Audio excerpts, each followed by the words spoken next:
Is it like a far hike? No, it's steep. Oh, okay. I'm out. Good to know. With a child, absolutely not. Yeah, yeah. I would walk 5 miles to make this happen. What about 10 feet uphill? Nope. Nope. No, no. No, I'll just have to carry everything plus my child, and I'm not doing it. That doesn't sound fun. All right. Well, thanks for that Um, tip. Adam, Adam is about to join us, and then we can start. I am getting our slides pulled up. Oh, he's trying again. Must be having tech issues. Adam. Like my Zoom workplace wouldn't open. Now it's saying my video won't work. Do you still have Teams open from our Uh, fabulous meetings earlier today? That's what Maybe. happened to me. My camera was Okay. still on for Teams and it wouldn't let me turn it on for Zoom. Well, I don't know. My goodness gracious. Okay. We all Uh, know what you look like anyways. yeah. Have you have you I'm so tried pretty. I turning like it to, off? I'm so pretty. I like to look at my face though. So is that wait? Is that vain? Is that vain of me? Um, It's confident. Let me log back out and see if I can get in here. Can you guys go without me? Sorry. I suppose. Thank you. All right, so we have quorum. I will start our group agreements. We System of Care Advisory Council acknowledges the harm and systemic oppression of historically marginalized groups at the hands of Oregon's government, institutions, and system partners. These systems include education, child welfare, criminal justice, health and disability services, and other systems where an overrepresentation of marginalized populations exists. Of particular concern are Black and Brown families of historically marginalized communities, LGBTQ plus youth, and tribal children and families. Our group agreements for this executive committee are to be present and participate to the best of our abilities, to treat others with respect, and some of the ways we do that are by avoiding interrupting and using the names and pronouns people identify as their own. We avoid acronyms and use the chat box to write them out or request clarification when necessary. Varied and opposing ideas are welcome. We do our best to be curious when disagreement occurs. Honor those with quieter voices. Lean in or lean back as appropriate. Avoid problem solving for individual situations, but do please try to connect offline when and where possible. We focus on our purpose, which is improving the system of care for Oregon. We do our best to be mindful of power dynamics in the room and to get each other's backs when that gets awkward. And we do our best to avoid harming others and being open to repairing harm that we may cause. Any questions or comments about our group agreements for this conversation? Uh, cool. Our agenda for today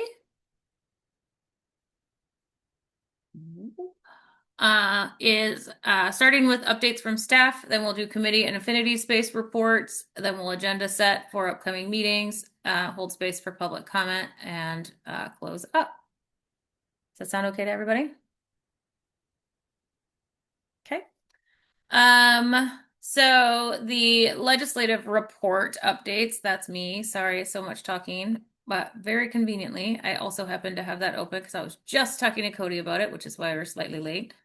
So we decided to do the legislative report slightly differently this year than we had done in the past, partially because we did so much robust work around our data and evaluations of what is the outcomes that we're looking at and how do we actually make any impact on them. The legislative report mandate says a report on how the council is meeting its goals. These are now the goals of the council to see movement in these numbers. So we decided to make the legislative report more data focused as opposed to so narrative focused. We will be discussing on July 22nd at our legislative program and policy committee any priority legislative recommendations or topics that they want to see addressed in the legislative report. And then Cody, when is data committee digging in on this? Next month. We just met, so it'll be 30 days from now. Okay. Okay, and so then with those two kind of committee engagements, I will take what all of that is and turn it into this report that you see here drafted in front of you. Any council member is welcome to say, this is important to me. Please include it in the legislative report. I can't promise you it will be in there, but I can promise you I will take your feedback very seriously. We will see the draft legislative report before the full council at our September 1st full council discussions meeting, and then we will vote to approve the final draft. So I'll get feedback from the full council at that time, make any edits in that 2 weeks, bring it back on the 15th for final approval. It's due on the 15th. So hopefully we'll get final approval and I can submit it. If not, we'll submit a legislative report that says our legislative report's going to be late. We're, finalizing some details, which is fine. We've done it in the past. No one died. But the hope is that we get it done on the 15th. Questions, concerns, or comments?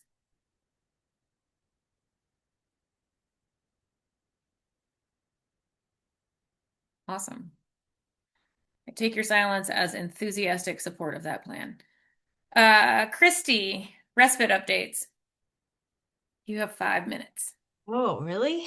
Well, I don't have a whole You don't lot. have to take them all. Okay, what can I say? Well, this is like a top priority for us. This is like one of the 4 things that we were like absolutely committed to for 2026, and we're having a hard time, y'all. I was hopeful that we were going to get some traction via the Medicaid division. OHA is renewing their 1115 waiver application. So we had some discussions with leadership about utilizing that waiver to provide access to respite. That is not going to happen for reasons that have not yet been explained to us. The other kind of waiver that we were exploring was some of the 1915 waivers, which is actually how most states are providing respite. I think Oregon is one of 2 states that is not providing respite via a Medicaid waiver. So there's lots of examples of things that CMS has approved and other states are doing. And we were told that OHA also does not have capacity to explore expanding respite via the 1915 waivers. Funding is obviously like a part of that, but we have not yet been giving any further explanation as to what the problem is, or what the barrier is. So it's been a little bit frustrating, just to be honest. Mostly because people in Medicaid were like, oh, this is the first that we heard about respite. There also seems to be confusion that when we talk about respite, we're talking about medical respite, which is very different. That is like for people who are houseless and coming out of a hospital stay and, can't obviously be released to the streets. So still a lot of room for, raising awareness and kind of basic information about what we're really talking about, what we need. So in the meantime, I'm going to have a conversation with Adam Peterson and Courtney Esparza next Tuesday to learn a little bit more about what CCOs are doing, because there are some CCOs that are providing respite today with, as part of their budget. So I'm going to learn a little bit more about that. Again, I understand now is not really the time to be asking CCOs to really do anything new, but I think the return on investment here is pretty well documented. So I still think it's important for us to continue to talk about that with them. The other thing that we've been kind of talking about, meaning I guess really Anna and I, is around supporting creation or revitalization rather of a lifespan respite coalition. Again, most states who have done some great work in respite have a respite coalition. Interestingly, I just learned that Oregon was one of the first states to actually pass legislation for a lifespan respite program. That was back in 1997, I think. And now we are one of the only states that does not have a lifespan respite program. So, when we think about respite across the lifespan, most of the caregivers, and this will continue to increase, right, are caring for older adults, usually their parents.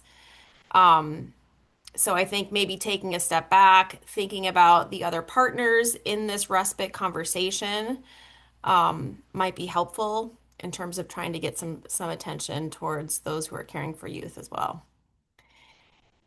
So, one of the a couple of things in that regard, there is, I think, there's a lot of movement, and there's also like a lot of skill in the older adult advocacy space around talking about respite for caregivers. It isn't the same as talking about youth guided or youth led respite, but it is connected to that caregiver component of respite for parents of youth who are also experiencing challenges. I used to train people on this model called Powerful Tools for Caregiving that was includes some conversations around respite for caregivers of older adults, and they have recently added a training for caregivers of youth with complex needs. And so like they are an Oregon entity that was created that is now a nationally recognized trainer. Again, like there's all these resources in Oregon that we're just not taking advantage of, and it's kind of making me frustrated.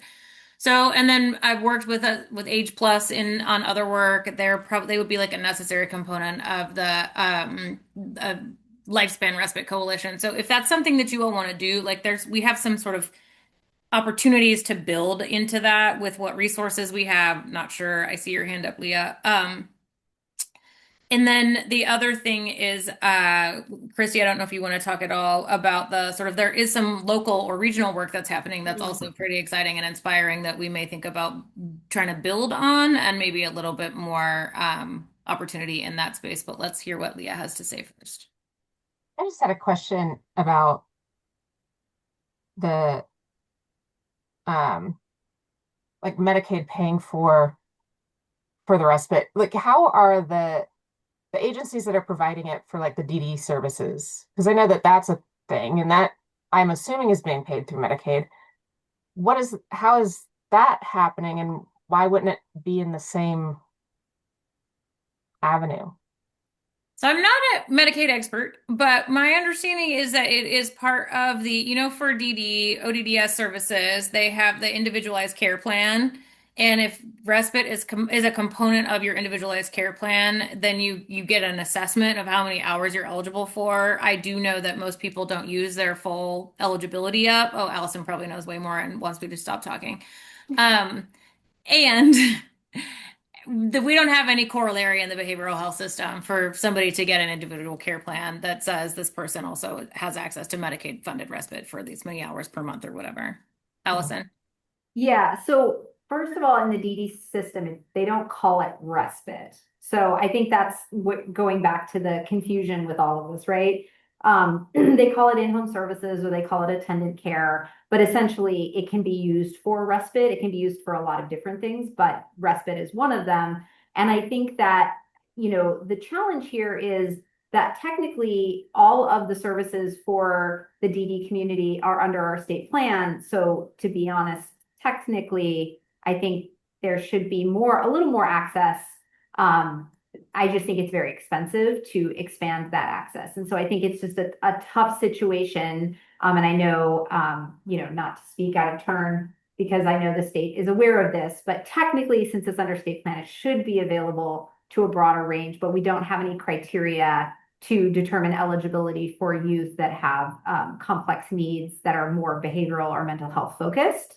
And if we had criteria to determine that, there would be an actual way to access. It's just that we haven't been able to do that, and there would be a massive cost to the state in order to do that.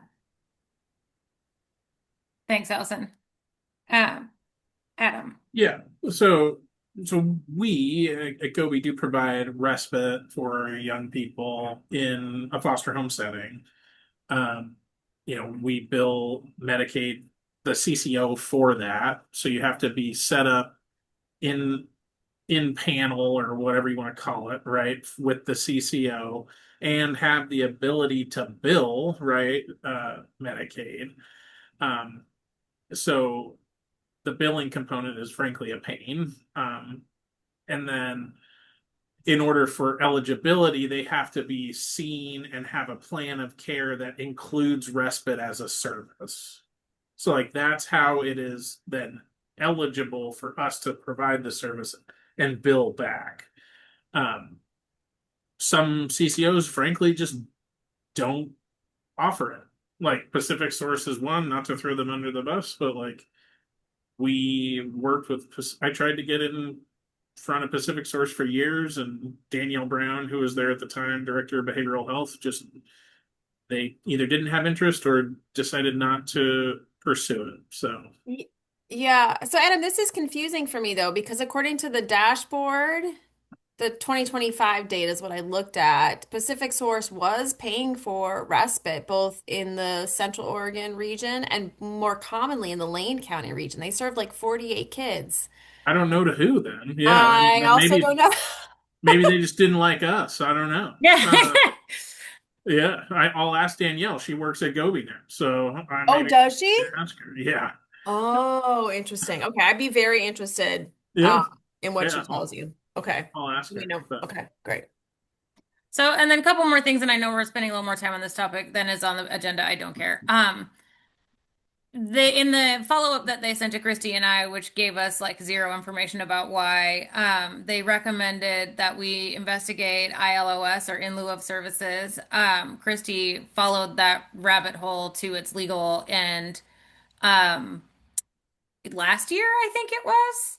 It was 2024 that I think we actually submitted a proposal when they were kind of revitalizing, re-upping the programs that were eligible for in lieu of services. Yeah. So, I do have a meeting with Rusha Grinstead tomorrow, and we'll be bringing this back. We have a OHA SOCAC monthly check-in, that this will also be part of that conversation tomorrow morning. So more to come on the like Medicaid side, but then so there's the formal respite, which is like somehow some public funded or somebody's getting paid to do the respite services. And then there is the informal side, which is what the Powerful Tools for Toolgiver stuff sort of addresses, is like those informal caregivers. And then there's a really cool partnership. Christy, do you want to mention it? Do you know more of the details? I can't even remember what county it's in. In the Central Oregon, folks. Yeah. Yeah, they're basically designing a training that is being co-created with family members who are mostly engaged via support groups that NAMI is convening. But they're developing like a 2-hour training for people who are interested in being respite providers. Like informal respite This would providers. be So they would like informal, volunteer. voluntary, like family to family kind of, partnership. So they're going to be piloting this training and then, kind of making adjustments and we'll kind of, hopefully stay in the loop of what happens from there. The other thing I do want to say, and Ebony, I did have a chance to connect with the folks in the Office of Recovery and Resilience around youth-led respite, particularly like access to peer supports as like an informal respite service. And that was an encouraging conversation. So there's still some barriers Yeah. related to peer supports in that certificate, but I definitely felt like they were excited Nice. about that Good. conversation. So And just Excellent. as FYI, we had, I just so y'all know, I pulled together a quick meeting with Rusha, Chelsea, and Krista to kind of, coming off of vacation and be like, so help me understand this respite stuff and what's going on. And so it just gave an FYI, like, we got to really, figure out how we do better on OHA side broadly, but like also like, I'll just say here that I'll be having a conversation with Vivian tomorrow. Vivian is, in Emma's stead while she's out, because I just think that from my perspective and kind of hearing and seeing what happened, I just think that there needs to be some higher level attention and tracking and encouragement to make sure that these type of things aren't happening. And so just FYI, and I told Rusha, I was like, well, and we have our check-in with SOCAC, so I'm sure we're going to be talking about this. So Thank you, thank you, thank you. This is why we need people in the council who are actually in positions of authority. Thank you. Anything further on respite? I guess the issue, like feeling stymied and not giving up, more to come, is the bumper sticker summary. Staffing updates is the next thing on the agenda. Two quick updates. Joylene's anticipated return date is still 7/22, so a week from today. Have not heard from her that is changing yet. But if she does return on the 22nd, my expectation is it will be part-time. So hopefully we'll get her back and getting back to her full-time load over the course of the next couple of months, depending on her needs. And our communications director position miraculously is starting before our intended start date. So his first day will be July 27th. His name is Sean Cunningham. He was the communications director for the Multnomah County Library District, and has done some public school work and has some lived experiences, and came in at the highest step rate I've ever seen anyone come in at in state service. So definitely has like a ton of documented experience on his resume. So we're really looking forward to him starting and getting going pretty quickly, being really capable and really operating on all cylinders fairly quickly. That said, state service is a huge overwhelming thing. Give him a couple months to onboard himself and figure out what the hell he's doing. But his name is Sean, and he'll be here not next Monday, but the Monday after. Questions or comments on staffing? Oh, another staffing update. Christy is in the process, if the OHA HR folks will help me figure out what documents I need to submit, to become identified as lead staff for onboarding Sean. And the lead staff position is specific to certain tasks or duties. And so she will be overseeing Cody, Corinna, Sean, and Joylene upon her return on the specifically the tasks as outlined in the strategic plan. Everything that they do that is not in the strategic plan will still be my job to oversee them on.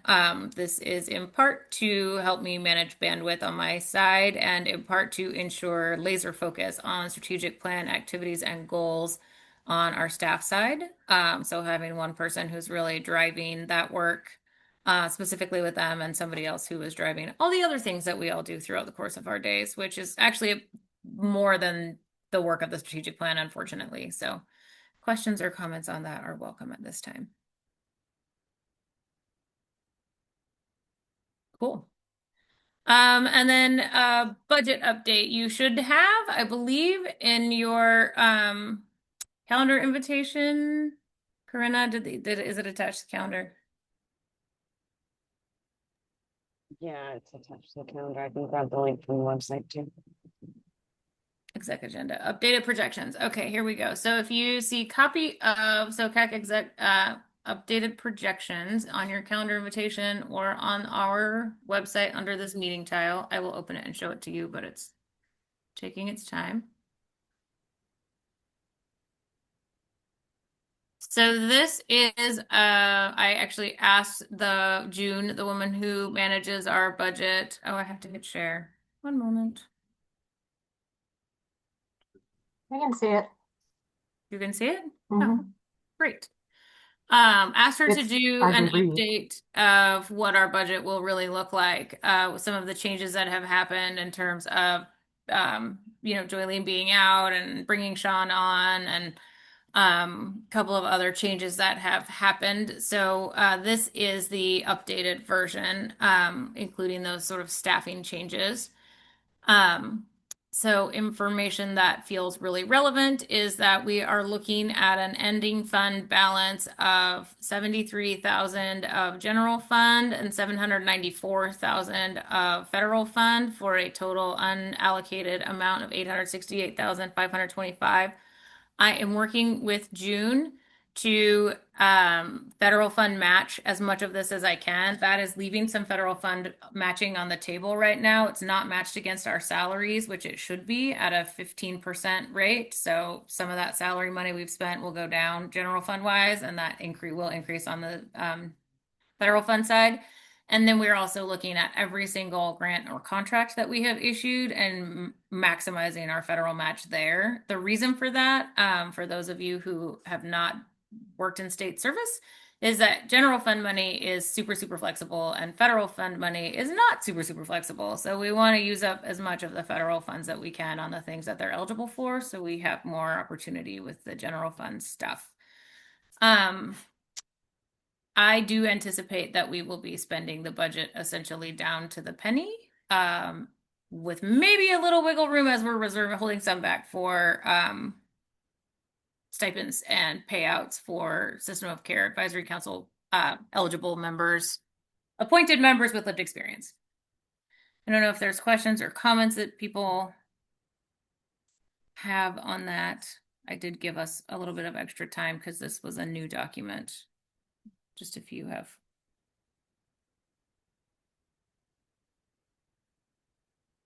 I know those of you who look at budgets regularly are seeing all these parentheses and wondering why things don't always get booked the same way that they're allocated. So like you see this $3 million in special payments, and then you see up here that we're like way under on our services and supplies budget. It's because of how they pay out the grants or contracts. Like it's all one budget when I submit it, and then it lands in two different places on the report because of like literally what system they use to mail the money.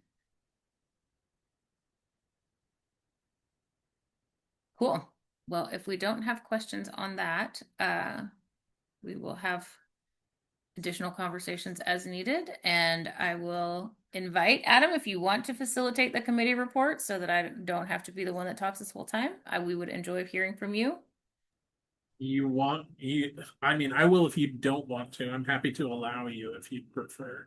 But sounds like you are just fine with not doing that. So this is the burden of leadership, Anna. Committee reports, investments in finance, that I believe is Allison. Yeah, Dan gets to Dan do that. Dan and Allison. Sorry. Dan, I'll go ahead. So we continue to meet monthly, and currently, this previous month we had child welfare and developmental disability services present on their budgets to us. Next meeting, we have Oregon Youth Authority and Juvenile Justice presenting to us. We're finding pretty consistently that they don't really share much information, which they have been directed to not share very much information other than kind of broad generalities about, oh, we're meeting with a lot of stakeholders and, we want to minimize disruptions and we're preparing for big budget cuts, but we can't give any specifics on what recommendations are going to be made. So let's see if I get the process right. The agencies are currently developing their recommendations, and nothing can be shared publicly until they present those recommendations to the governor. And then those recommendations are public documents once they present them to the governor's office. Then the governor's office does with those recommendations whatever the governor's office decides to do with them. And then that gets submitted to the legislature, and the legislature does with the governor's recommendations whatever the legislature decides to do. The sort of overriding theme is cuts related or anticipated related to House Resolution 1 from the federal government.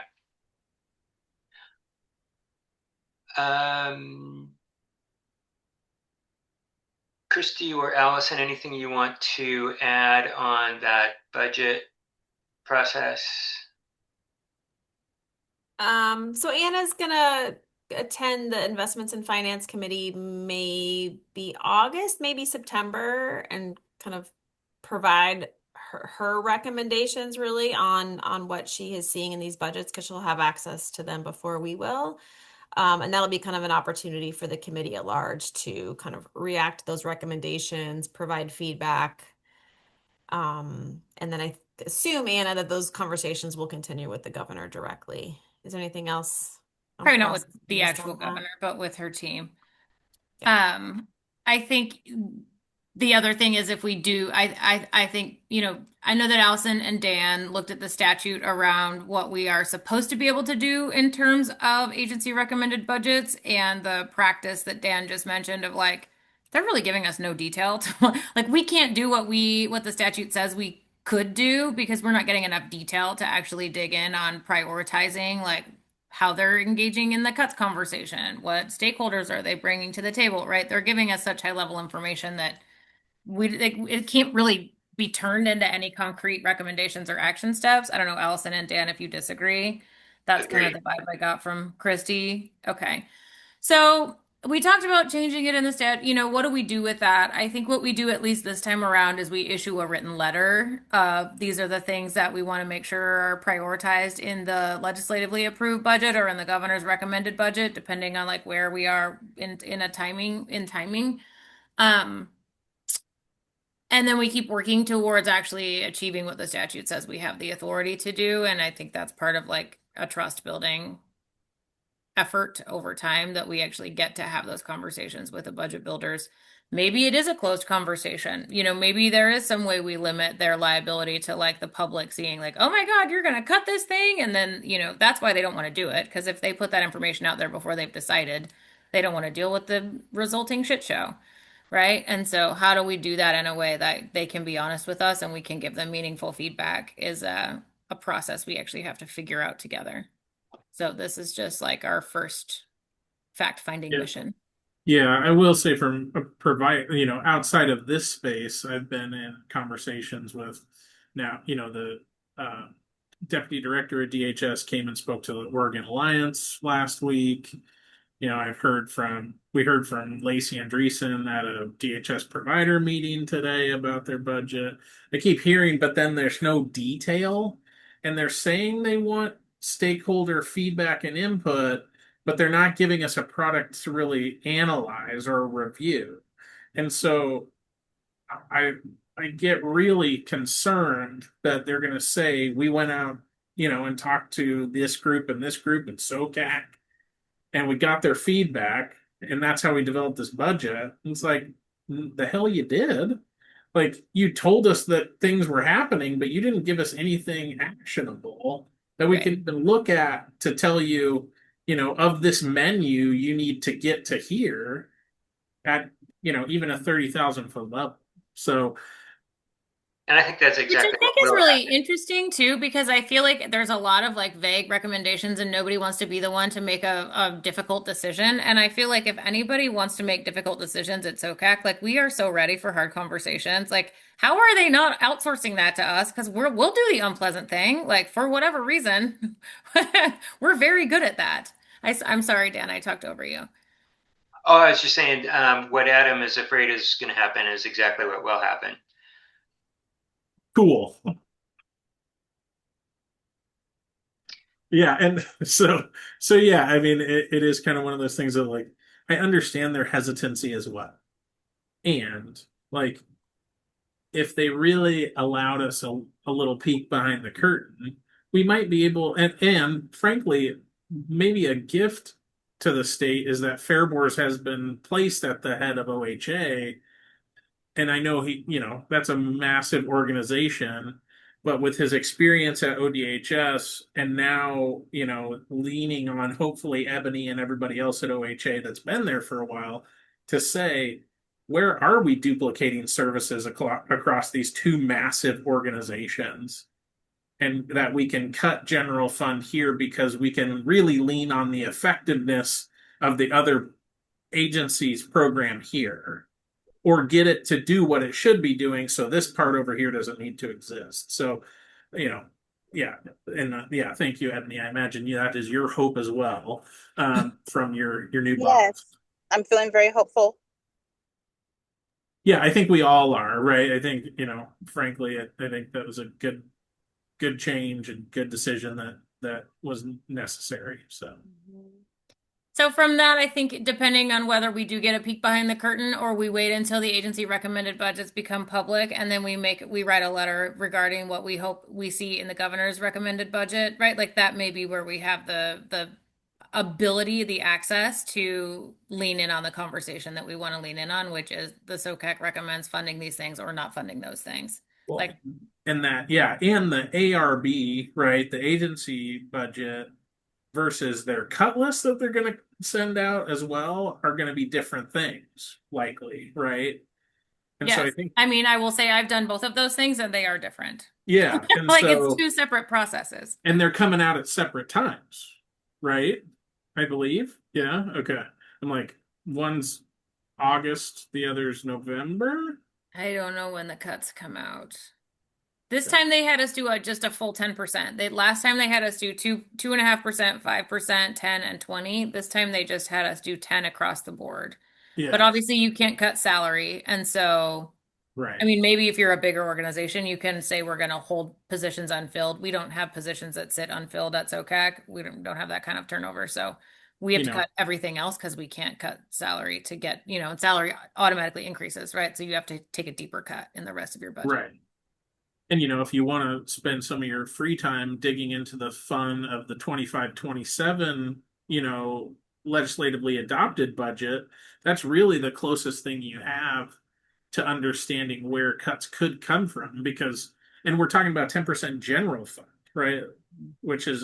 And so, I don't know I think DHS's legislatively approved budget's 3,000 pages, right? Like, and it's not connected. There's a prose version of it and an Excel version of it, and they aren't connected. It's so hard to read. It makes my brain hurt. Yeah, but that's the closest you can get now to looking at what is being funded and how do we cut 10% of that, basically.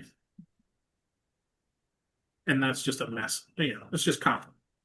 So, and it may be, and this is really Allison and Dan specific, like maybe that we just want to write a letter that issues our priorities and articulates base funding. Like, don't go below this amount for this thing, right? And maybe we don't anchor it to what's in any of their budgets, and we just say, hey, governor's office, this is where we're sitting here.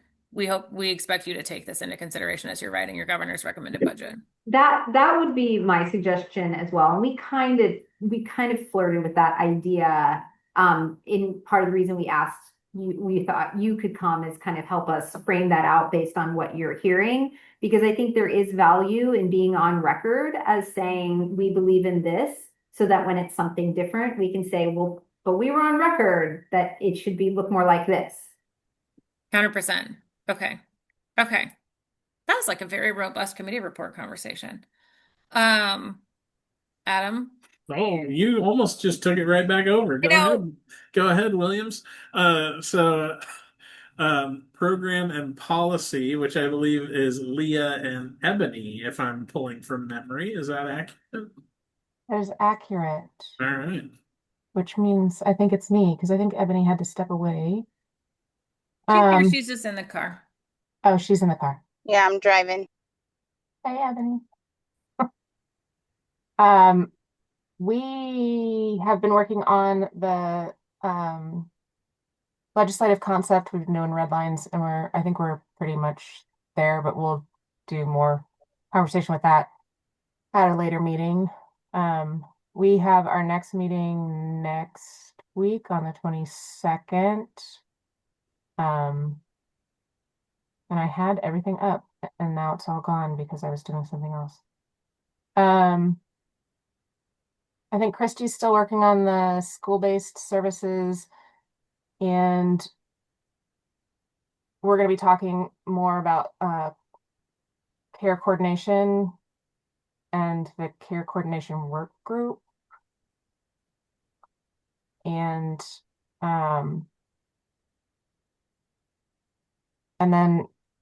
I don't know anything about this one, Anna, so you're gonna have to jump in, but the legislative report, the process, timeline, and priority topics piece, I don't actually know. They'll basically get the same update that I just gave you all, but more time to dig in on priorities that they want to see reflected in the narrative component of it. And one thing that we're going to do is Cody's going to come present the data component and then listen to the recommendations prioritization conversation, so that where he may want to put more emphasis on the data that is directly connected to the recommendations, he'll put more time into and analyzing those portions of our data than the pieces that are not connected to recommendations.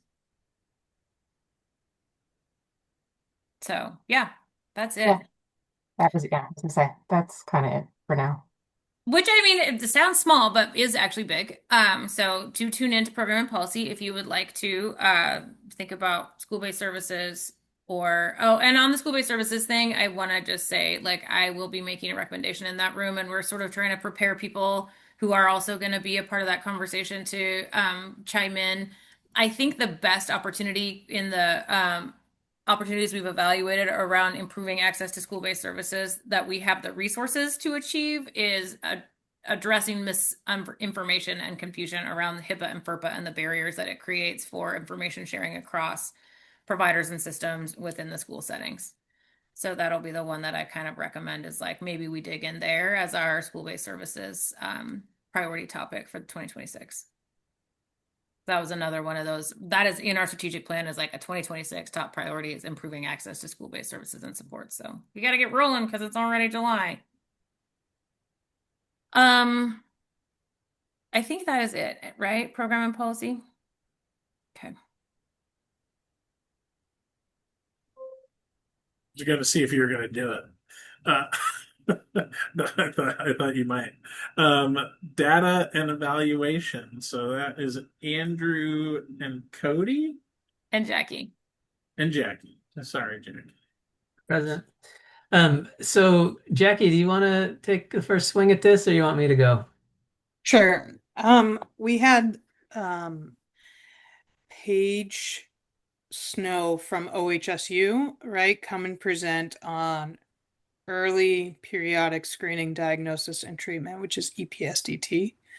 And so they're creating a report that will be, I can't remember the timeline. Is it October? OHA, but she's a researcher out of OHSU. No, okay. In October, and so seeking feedback on the report, looking for information, what's missing, what is more like consumer friendly based off of the populations, who they're going to, giving it to OHSU versus is this something a family as a consumer can read and understand? And so there was some slides and some data that was presented, and then also looking at how the dashboard fits within SOCAC strategic planning, something that was discussed. Andrew, really facilitated that conversation. So that was our last meeting. I'll hand it over to Andrew to add. Yeah, I would just add, first of all, probably everybody here knows, but just to, kind of say it out loud, EPSDT is in our Medicaid waiver. Oregon, it's existed literally in federal Medicaid law since like the 60s or 70s. Oregon has never implemented it like in a full-throated way. And basically what it means, people talk about it like it's a program. It's not really a program. It's at least in my own view, it's a list of things that consumers can know they have a right to get. You have a right to get early screening, periodic screenings, diagnosis, and treatment. So for anything that's diagnosed.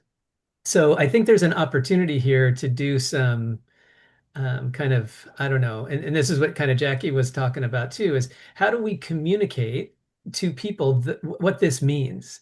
The presentation, Paige is lovely and she knows her stuff, but I don't think this document is going to speak to families in a way that says, oh, okay, I've got a child here that really needs something, and how does this thing relate to this situation? Mm-hmm. So we're really trying to push that kind of clarity for people, and they are going to make a section about, for OHP members, as opposed to for policymakers or for the general public or whatever. But I think it's important for us to know as a council that piece of policy in our Medicaid waiver makes it so that, these young people and their families, they have a right to access certain things. It doesn't, meaning treatment for things that they have a diagnosis for. And it doesn't mean that it's always going to happen on the ground, because maybe the treatment services aren't available. But if people know that they have a right to it, it's not just a convenience or, well, when we can do it, we're going to do it.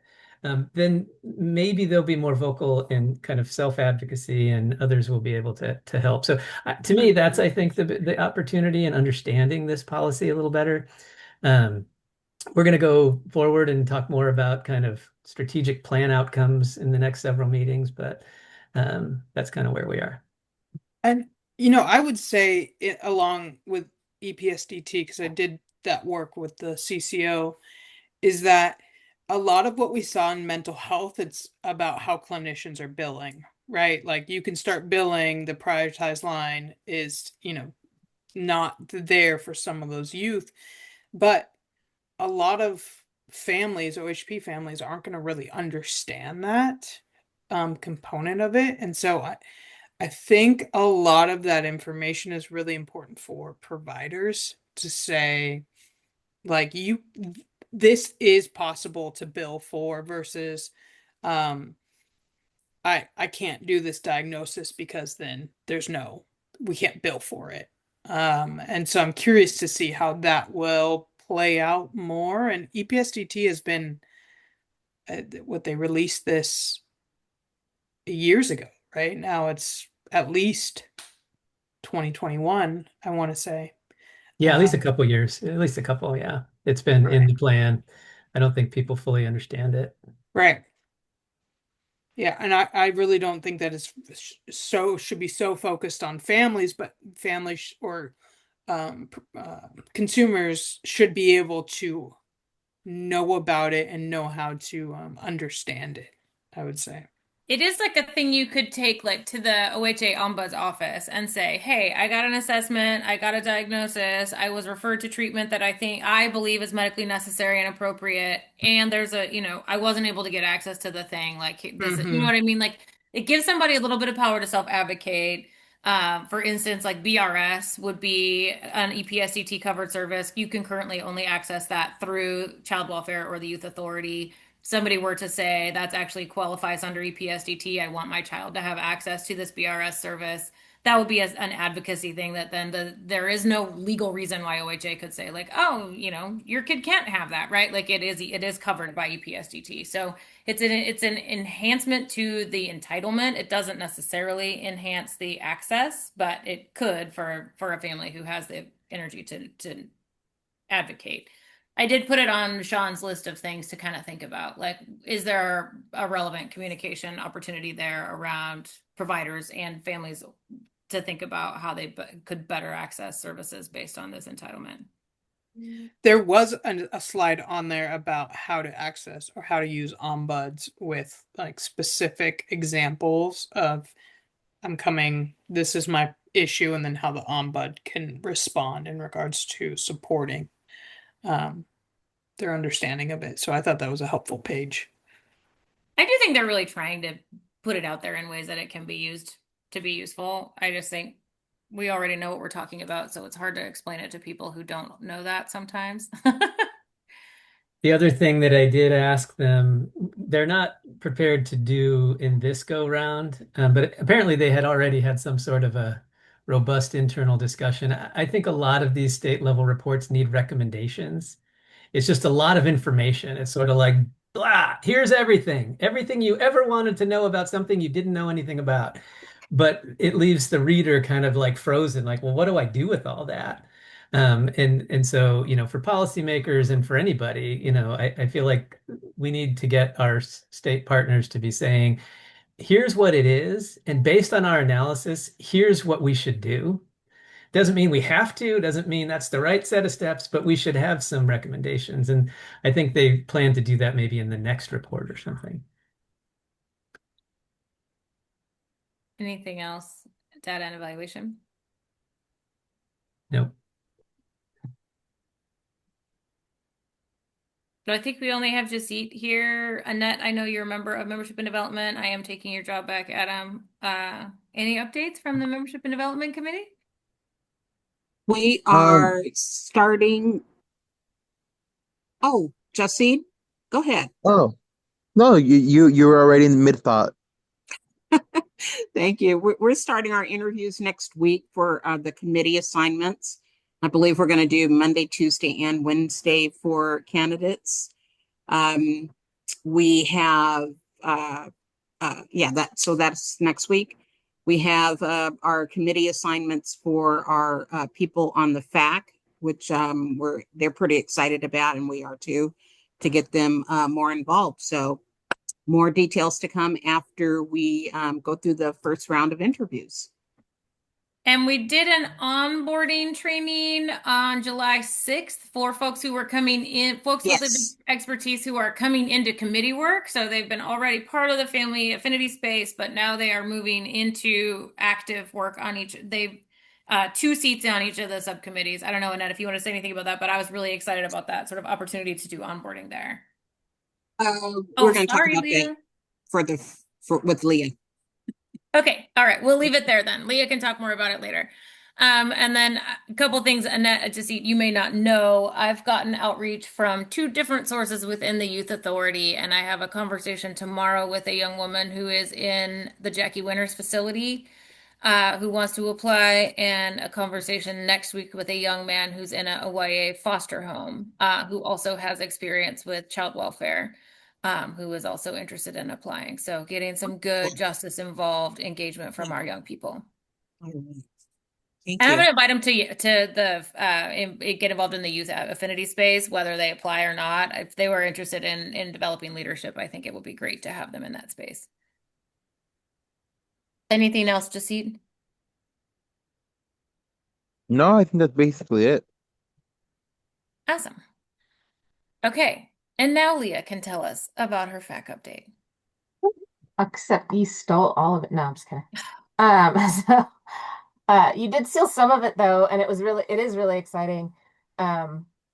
We identified and chose some of our members to sit in on the different committees. So now we have family voice throughout SOCAC and all of the subcommittees, which is really, really amazing. We're very excited about it. We also kind of created these pathways for kind of their future engagement and development of that family voice. So things like the professional development training that we all did on the 6th, they were invited to. And then on the 7th, we also had them in the public meeting training so that they understood all of that. So we're really excited, and they're really excited to be a part of this in more meaningful ways. And then I'm sorry, Annette, my brain just went blank. Oh, we were our last meeting, we were talking about just kind of continuing on the conversation about what are the kind of topics that the families are hoping to hear in all these subcommittees and moving forward. So that conversation is continuing, and I think that we're really defining some of these bigger points of pain for families within the system. So I'm hoping that we'll have, I think we've mentioned in the past that mental health has been kind of like that through line in all of our conversations. And now we're really kind of breaking that down into like, what does that look like, from kind of the like assessment and evaluation to implementation to the transition phases of all these different systems. So it's been some really, really great conversations. And I think we're going to have some really great information and data and just things that we can actually kind of tether ourselves to moving forward from families. Anything, Annette, that I am missing? Because I'm sure that my brain glitch just lost something. No, you're good. Okay, Thank cool. you. Did you two get your nails done in bright orange on purpose together? No, I can't see Annette's. No, it's just summer. Okay. Yes. Jasit, any updates? Still trying to get folks to apply for the open spots as well as get into the subcommittees. The most recent thing we've had was that joint training with the family advisory. I don't remember what the C stands for. Um, but that's about it. Still slowly building up.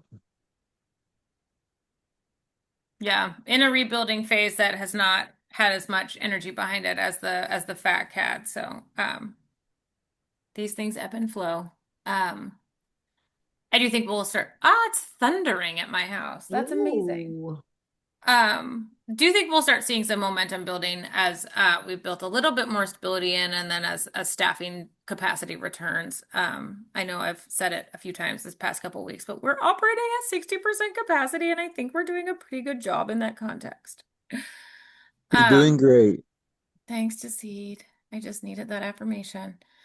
And then we have an LSOC affinity update. I don't know, Adam or Heather. Oh my gosh, we didn't even welcome Heather as our newest member of the executive committee, but Heather is actually a voting member of this committee now as co-chair of the local system of care coordinator affinity space.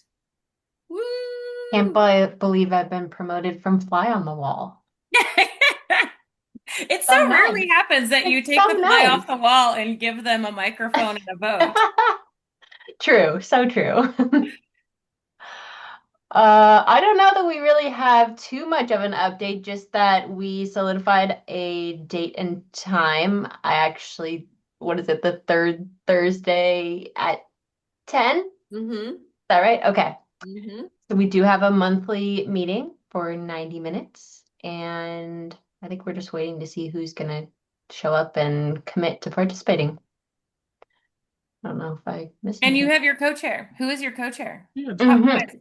Adam. Yeah, and like I'm excited. I think this is, we've been trying to figure out how to do this for a while to make sure we're, incorporating the LSOCs more and making sure that we're connected. And so so I'm excited the opportunity to co-chair with Heather, and I've known Heather for a long time. You're amazing. Happy to get a chance to work with you closely. And, for the next 6 months or so anyway, until I'm done. And then, not like determined, but on a day, right, who's a member of the Lane Executive System of Care Council currently, right, is stepping in to take over as chair of the council. And so it might be a nice opportunity for her to then continue to lead in that way also. So I'm not going to promise that for Anna, but that's kind of my hope, I guess I would say. So yeah, excited. I want to say thank you to Adam for putting even more System of Care Advisory Council work on his plate, even as he knows he has a firm end date. And Heather, I don't know if this is helpful or not, but part of the reason why Adam really wanted to do this was because he wanted to make sure that you all felt like somebody with authority is really taking this seriously, right? Like, I think it is important to think about. So, I go to the FAC committee meetings, I go to the YAS committee meetings. I won't be at all the LSOC affinity spaces. I'm happy to come if I'm invited, but I don't need to be all up in y'all's business. But like somebody who is like moving and shaking is going to be in that room with you at all times. And so really making sure that your voices are carried back. And then you'll be here making sure that your voice is carried into this space too. So the hope is that you participate in this conversation in the same way that Andrew and Annette and Dan are as well, right? That we all get to a place where we feel like we take up equal space, where we have expertise to offer. Yeah, thank you. I think this is a huge step in the direction that LSOC coordinators were hoping for quite some time. So just thank you for making space and allowing that connection to happen. It's awesome. So I think our first meeting for that is not scheduled until September because the August date was conflicting with some vacation. So we won't probably have much of an update in August at the August exec because we'll just be like, we're still about to meet. But in September, maybe we'll have something to say, or maybe it won't even be until October because the meeting won't have happened yet. I don't know. But really looking forward to that ball starting to get rolling and figuring out in the same way that FAC and YAS have a dialogue going where they're working on something, they send it over to a committee or to the exec and we send it back, right? That becomes a part of the way that the LSOCs are also engaging. Okay, so now we are agenda setting. Unless are there other topics? We have a half an hour left. I think we've full kind of touched on these things, what's coming up next in our agendas in the conversations that we've been having. So I don't know that we necessarily need to like duplicate that. Is there anybody in here who's a chair of a committee who is like, I don't know what's coming up next for me, and I really want to talk about that in this space?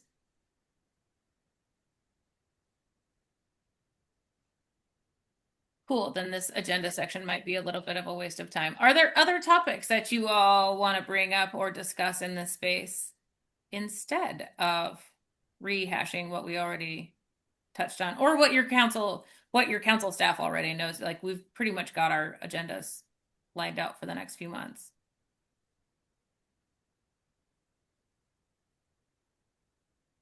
Should I ask a controversial question just to get everybody talking?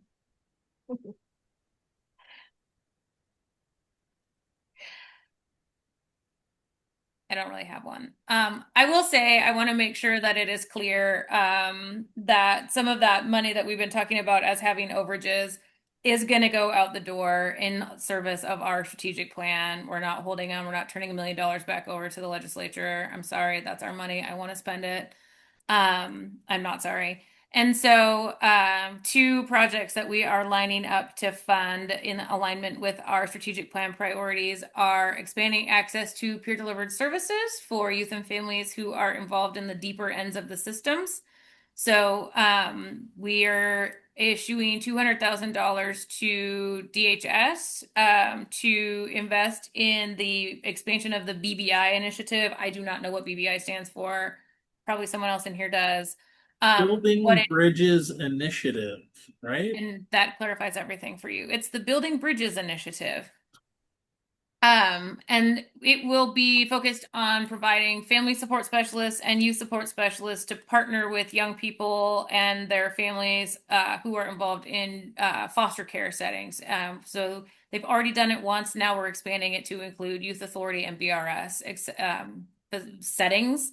And the intention is that it's less difficult for those folks to speak up and get what they need.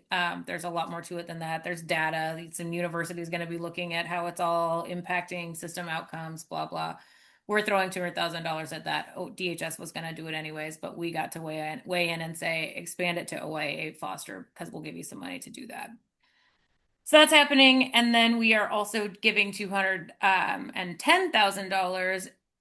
I don't know if it will go directly to DHS district offices or if it will go to the Oregon Family Support Network. They right now have partnerships in 4 regions to facilitate family advisory bodies for DHS district offices, similar to the family advisory bodies that like our regional systems of care have. And in my fantasy, Heather, those family advisories get connected to their regional systems of care and are part of that family voice conversation, whether it's periodic or all the time. They needed like 40,000 here and 10,000 there to keep these family advisory bodies in existence. And so they heard we had money on the table, and that money is no longer on the table in service of our family engagement plan, which is part of the SOCAC strategic plan. So we no longer have any additional funds. If people are like, I heard SOCAC had extra money, tell them Anna went and spent it all on strategic plan stuff, and it's gone. So I'm very excited about those investments, and they are extra and above what we had discussed when we built the budget. If you're upset about that, you can talk to Adam Rodakowski about it, and then he'll talk to me. And I'm going to just say we're done, unless somebody... Oh, Heather raised a hand. We're not Oh, done. that's so awkward. I don't like being the person that asks the It's Heather's question fault. when You you're have about to to stay here now. No, Okay, what are you gonna it's a quick question. Is that across all regions, that investment in the DHS family spaces? say? I will tell you what regions they are. Do you want to know? If it's quick, because I'm not going to be that person. Otherwise, I'll email you on the side. It is quick. I know we have one in Marion and Polk. I didn't know if they were a receiver of that. They are. Oh, move chat. OFSN Marion Polk Yamhill, Peace at Home Douglas County, Family Nurturing Center Josephine County, South Coast Together Coos and Curry. Okay. Interesting. So, yes. Thanks. You're welcome. Okay. Anything else? 20 minutes of your lives back, Well, friends. You're not in the chat, Anna, but I know you're watching the World Cup. Who you got in the final? Well, that's so hard. I don't know. Watching Messi this afternoon, did you all get to see him? He got fouled 5 times before they finally knocked him down. Like you have to love that. He's an old He's man. incredible. That was No, an incredible no. performance. He's- 2 goals in 6 minutes? Come He's- on. Messi didn't score 2 goals in 6. No, but the team, because of Messi, they did. He had the last one was an assist. He's incredible. He's like the LeBron James of soccer. You Yes. cannot Which beat is him. why Hello, England here, England here. They lost. We all Boo, Harry rejoice. Kane. Boo, Harry Kane. But Yeah. look at a World Cup could not be England versus Spain. That's one continent. That's not a World Cup. You have Oh, Latin good America point, Jackie. against the European, like the Spain team, which the women won Spain in 2023. Love that for them. A men's team, great, but ultimately, as Messi's last World Cup, I'm going for No. Argentina. No, absolutely not. No, we're going Like- Spain. We're going I Spain. was right. Yeah. I was Are you right saying about it's not France, and I Messi's was last right. World Cup, Adam? Is that what you're saying? It's his last World Cup. I just don't want him to win. Like that, he's won enough. Yeah. I'm tired of Messi. So tired of Messi. Nothing about that guy. I like how the narrative shifted in this one game. Most of the tournament, Messi's been getting all kinds of calls where he's barely been touched. And now all of a sudden he's getting mobbed and it's not getting called. That they've been getting so much favoritism through this whole tournament. I just can't All the even. Big Four did. I mean, that was like I really can't hard even. to watch for the World Cup. I mean, I'll admit they seem like a team of destiny after the last 2 games where they're like in extra time, they're winning the games. Like it seems like, yeah, something is guiding them, and I hope the Spanish kick their ass. I also love Yamal Lamine Yamal. He's so cute, and he's younger than one of my children, which is so bananas to me. I saw this meme that was like, he's 19, he wears number 19, and they're going to be playing on the 19th. So it might be destiny that he does. Have you seen the picture of him as a baby being With held Messi? by Messi? Yes. That is trippy. Yeah. That Yeah, seems that like is. some like voodoo black magic, like weird. If y'all don't know this phenom Spanish striker, there's a picture of him being held as a baby by Messi, and it was as part of Messi and his team Barcelona doing a UNICEF calendar. And this was just a random child that was selected, and he is Messi's golden fingers touched this child and transferred his energy to him. Oh my I mean, gosh. seriously, I don't know. Magical. Little idol worship. The thing that makes me sad is I don't think the US will win in my lifetime. We don't invest in youth soccer. We've got too many sports. It's you know? because pay to play is not a system. In It's Europe, not fair. in most of the world, it's football. That's it. That's Yeah. what you do. You don't Life. play baseball. You don't play American football. You don't play basketball. You know. But even the soccer team, so my son lived in Spain for a summer, and the kid he lived with played for Real Madrid's development team, but he played basketball for them. They are the ones who also do all the youth development, other sports leagues, because they're just looking for athletes that they can suck up. Yeah. We don't do that at all. Yeah, the U.S. women's team is good. They've been good, but the men's team, not so good. Is garbage. Allison just informed us how little she cares about sports. She just left. She just left. She's done. That's it. I'm leaving too. Bye. All right. Have a Bye, good guys. evening. Bye, everybody.